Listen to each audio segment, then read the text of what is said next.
Hey everyone, so this video is basically going to be a recap of my life, my current circumstances, situation, and my past, and how alcohol has ruined my life.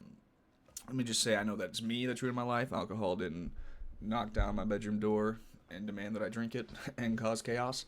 But still, it's all a result of alcoholism and drug addiction. Every negative consequence I'm about to mention is almost 100% due to alcoholism and drug addiction, and whatever the deeper issue is that leads me to drink. As far as rock bottom goes, I feel like I've hit rock bottom a few different times in my life. You know, these terrible lows and terrible consequences from drinking occur, and then I feel like I'm in rock bottom. I don't feel like I'm in rock bottom right now, and haven't been for probably since I broke my leg last time, but I feel pretty good right now about the future, even though I don't have a whole lot of sober time under my belt. So currently, I'm $25,000 in debt if you count student loans. My credit is ruined.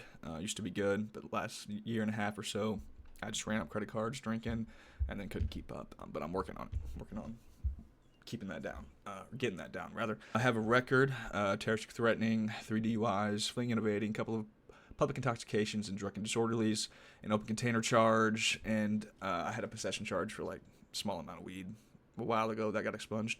Living at my parents', and I've been here for the grand majority of my life. Exciting stuff, I know. I'm 29. It's getting real old. I got old a while ago. Who am I kidding? I have no car and no assets. I just have a physical labor job, it's landscaping and tree work. If it wasn't just a seasonal job, it would actually pay adequately, but there's, like I said, 3 months off from it every year, not to mention droughts, which we're in one right now.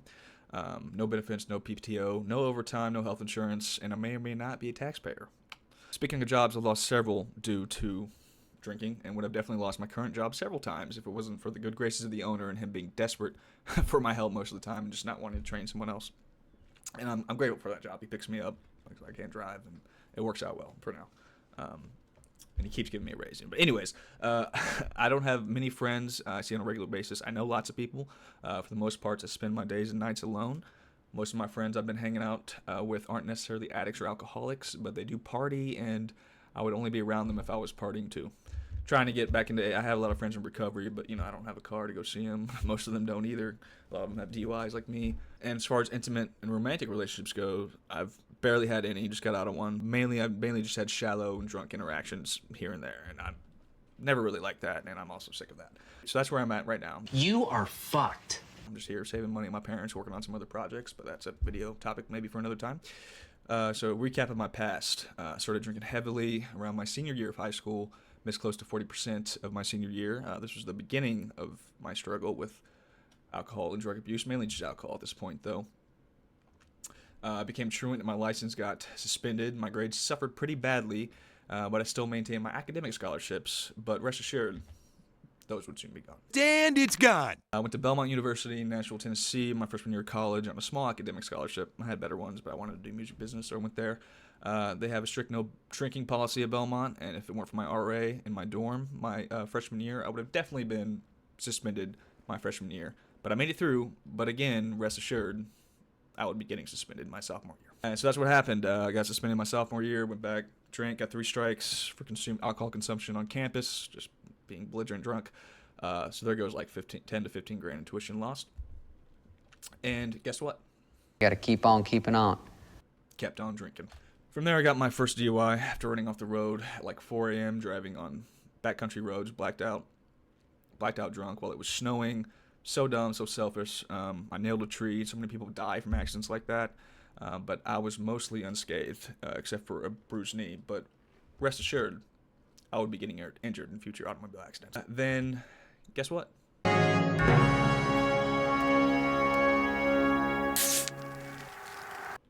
Kept on drinking. But I ended up enrolling at the University of Kentucky for biology after a while. Started going part-time and working at restaurants. Never saved any money. I spent it all on booze and weed mostly. A year or two after my first DUI, got my second after getting stuck on the median trying to turn around. I kept thinking I was going the wrong way on a road. It was kind of not in Lexington. I was in a town over, so it was smaller, but I kept turning. It's not really funny, but I kept driving across the median to turn around. Eventually I got stuck and a cop pulled up and got me. Once again, nobody got hurt, and I didn't hurt anyone else while driving hammered. But rest assured, like I said, I'd be getting hurt in future automobile accidents. And after that, guess what? Okay, I see where you're going with this one. Kept on drinking. I eventually started going full-time to UK, I mean, the second DUI happened. No real, it didn't really interfere with my studies too much. So yeah, like I said, I eventually started going full-time, got an apartment with some other students closer to campus because I couldn't drive anymore. And during my second full-time semester at UK, I eventually had to drop out due to abusing alcohol and drugs and just not being able to get up for class consistently. So there goes more tuition money and student loans wasted. But guess what?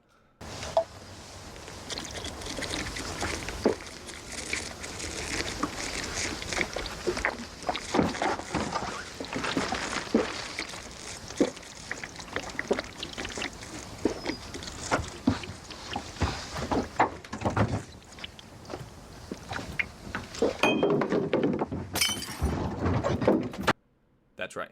Kept on drinking. At that point, I was 23, almost 24, and I just went back to living with my parents, still here, obviously. I started doing landscaping with the same company I work with now. I think that's when I started with this company, and tree work, for like a brother company, sister company. I always ended up saving up a good bit of money after a little bit and did a little bit of traveling. But for the most part, I would eventually get plastered and blow all my money, blow thousands on cabin rentals, hotels, strip clubs, drugs, booze, you name it, in a matter of weeks. Went to Vegas one time, and it was fun, but it was also terrible. I spent like $6 to $7 grand, basically all my money, and I was like sick after that, just mentally sick from all the money I spent, not to mention physically sick from all the drugs and booze I consumed during that short, I don't even know how long I was there, like 5 days. I was there longer than I was supposed to. That's a story for another time, though. So after a year or two of working and getting my license back for the second time, I was on the way home from a strip club, and I ran off the road again, hitting another tree. This time I broke my right leg, tibia and fibula. I managed to avoid getting a third DUI there somehow. And after all that, guess what? God, you're sick. Kept on drinking. After I healed up from that, though, I ended up, that broken leg, I actually landed a pretty good job in a winterization lab for a CBD oil production company. I love that job. I also had enrolled in a community college for computer information technology. So I was just working full-time, doing school full-time, staying busy. I was pretty happy during this time, but after a few months, I got drunk, went to work, passed out in the locker room, and got fired. Big surprise, right? I was probably the most depressed I'd ever been at this point in my life. It took like months to recover from it mentally. And after that, guess what? Please, don't do this. I'm gonna do it! That's right, you got it. Kept on drinking. I eventually go back to work, landscaping and tree work, and door dashing on the side, and I somehow was making pretty good money doing all that, and somehow, with lots of manipulation of the instructors on due dates for assignments, I got an associate degree in computer information technology, informatics programming, with made the dean's list in the semesters I was there full time, A in every class except for one, but I still haven't gotten a job with that degree alone. Feels bad, man. So still feeling unfulfilled in my life even after that degree, and still working landscaping, as if something was missing, and there was and potentially still is. I got drunk.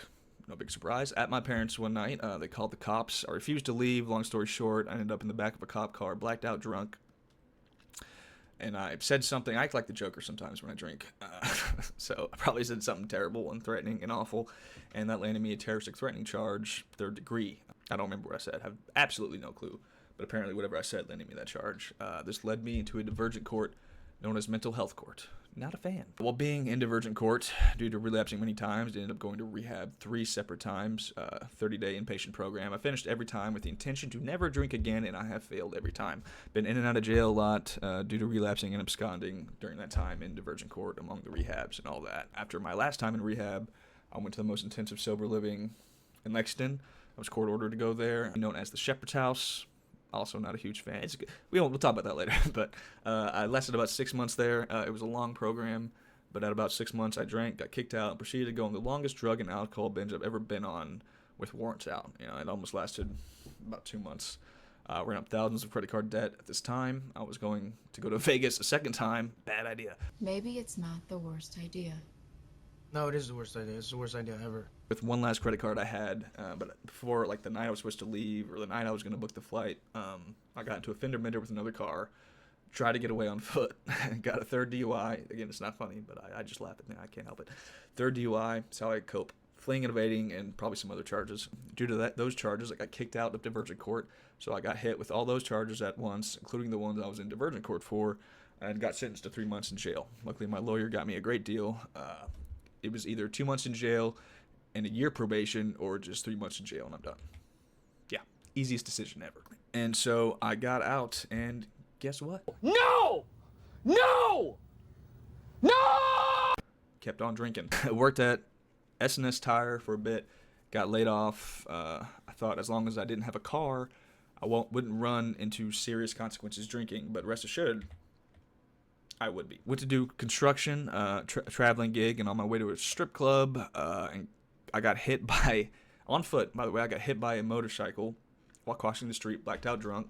Same exact break as last time, except this time it was a compound fracture, bone was sticking out of my shin. So obviously me drinking in strip clubs are a terrible combination. Really just me and drinking are a terrible combination. There will be chaos eventually. So I came back home to heal up from that, and since then I've been trying to take my recovery seriously without influence from the law. But guess what? No, you don't. Don't you dare. I've still relapsed a handful of times since then.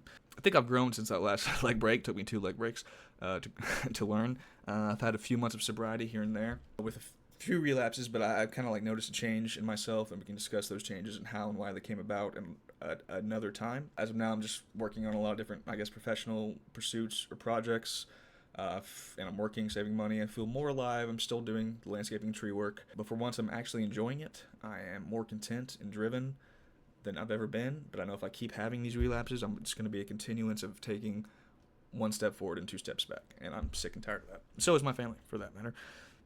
So that's the story so far in a nutshell.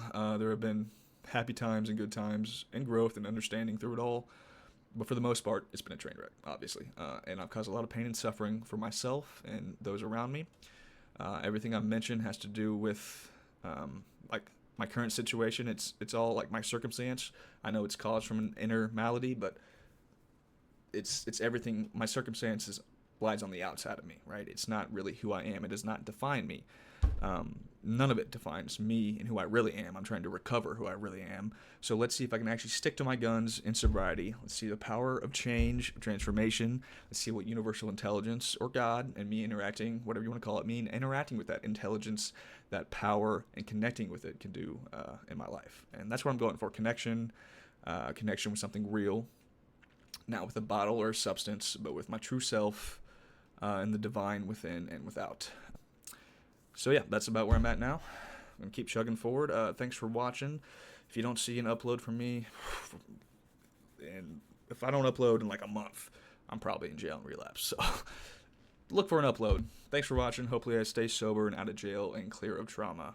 Let's turn this around. Thank you for watching. Peace.